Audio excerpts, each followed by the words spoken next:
everyone. Okay. Trying to get this to where it doesn't cut my head off. Maybe let's try, bam! Excuse the mess, oh God. Anyway, hello and welcome back to Xisfly by Lindsay. Today, what are we doing today, guys? Today, I'm sure by the title you know we are doing a cooking video. This will be fun. I really like doing these. So chicken fettuccine Alfredo with broccoli. Got to get them veggies in there. We usually do chicken fettuccine Alfredo at Olive Garden and we really love that. So I've been wanting to try this and that's what we're gonna do. So if you are interested in seeing how I am doing this, please stick around. I'm gonna start off with about 6.5 cups of water. I usually use the filtered water and I just add hot water so that it speeds up the process. And I'm going to add the fettuccine in there. And this one, I mean, of course, follow the instructions on your box. This one says 4 to 6 quarts of water. Did I say cups? Yeah, this is about 6.5 cups. And then you want to do it to boil for 12 minutes for it to be authentic and al dente. I like it really soft, so I'll maybe do 15. Do it to your liking, but obviously follow the instructions and then go from there. So let's get that started.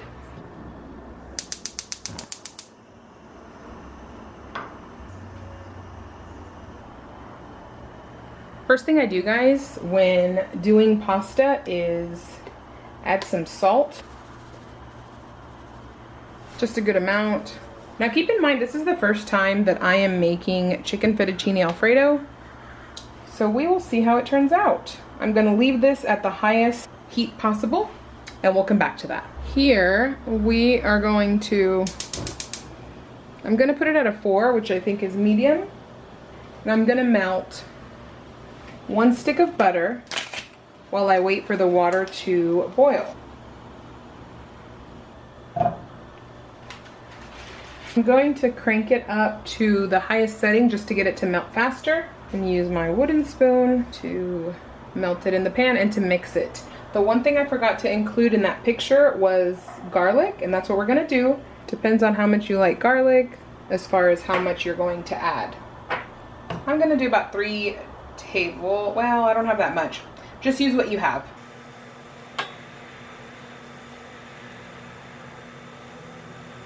I'm going to lower the temperature to about a 3, so I would say low medium.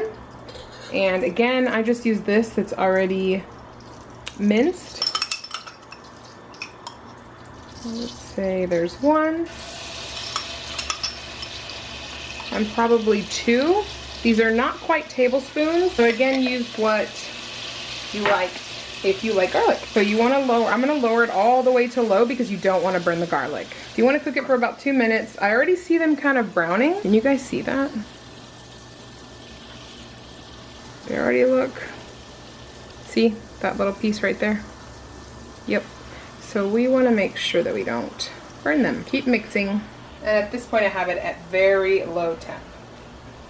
Now we're gonna whisk in, I'd say about 1.5 cups of heavy whipping cream. There's a cup. I'm gonna do about 1.5 cups, and you wanna cook that for about 7 minutes. I'm gonna crank it up to a 3 and just mix it. You wanna whisk it, so if you have a whisk, that's preferable, and I do. So just grab your whisk. While the sauce is thickening, you know, for about 7 minutes until it thickens, you want to put in the pasta. I'm gonna still keep the sauce low while I do the pasta. I like to cut these in half, so anytime I do spaghetti of any sort, I will always break the pasta. If I have this, I just break it over and throw it that way. I feel like it's easier to pick up on the fork. That's why I do that. I'm still stirring the sauce, which is over there. The family is back, so you will hear a little more noise. I like to use this small pot. Of course, it's a little more inconvenient, especially when they're really hard at the beginning, but I make it work, and this is a whole box of pasta.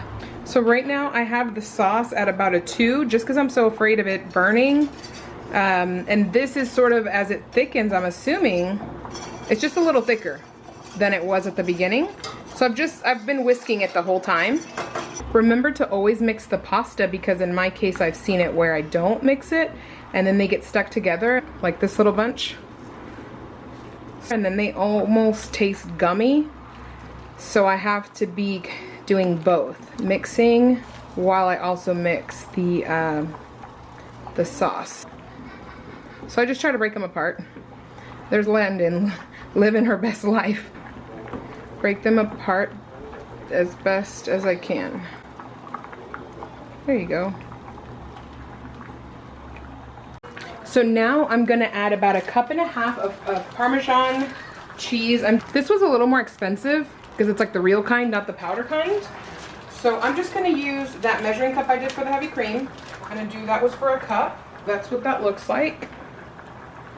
I apologize for the lighting. And I'm gonna do another half.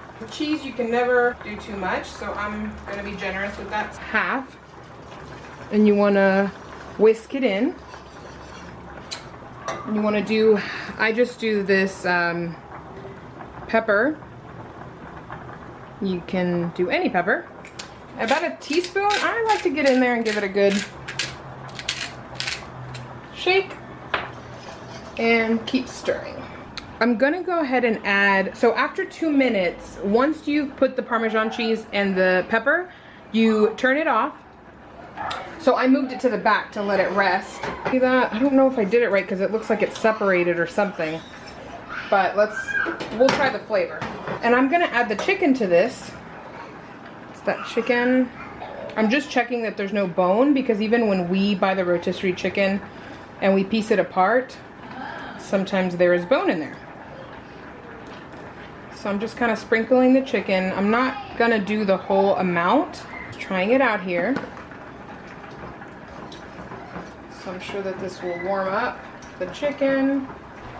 So the pasta is almost done, and I'm going to add broccoli to that because it's almost done, and that way we don't waste that water. Probably gonna just do half the packet, and that way we'll combine it together with the sauce in just a moment. And when you do add the broccoli, because it's frozen, yes, the temperature will go down, but that is why I add it towards the end of the pasta being ready. That way it warms up the broccoli just enough and you don't add cold broccoli to the cheese sauce.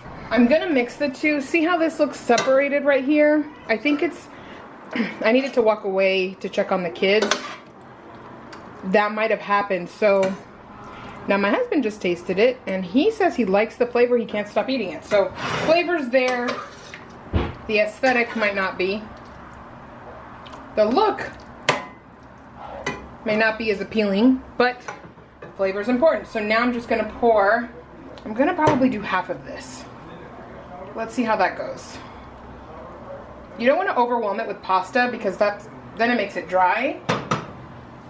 And everything is trial and error. So now let's mix. I think this is a good mixture. So I really pretty much would say half of the box. And it still looks creamy. And now, let's see what it tastes like. I'm gonna serve it in a very fancy plate. I'm just grabbing broccoli, pasta, and some chicken. Just for the taste test now, I usually put Parmesan cheese on top. But for this, I'm alright.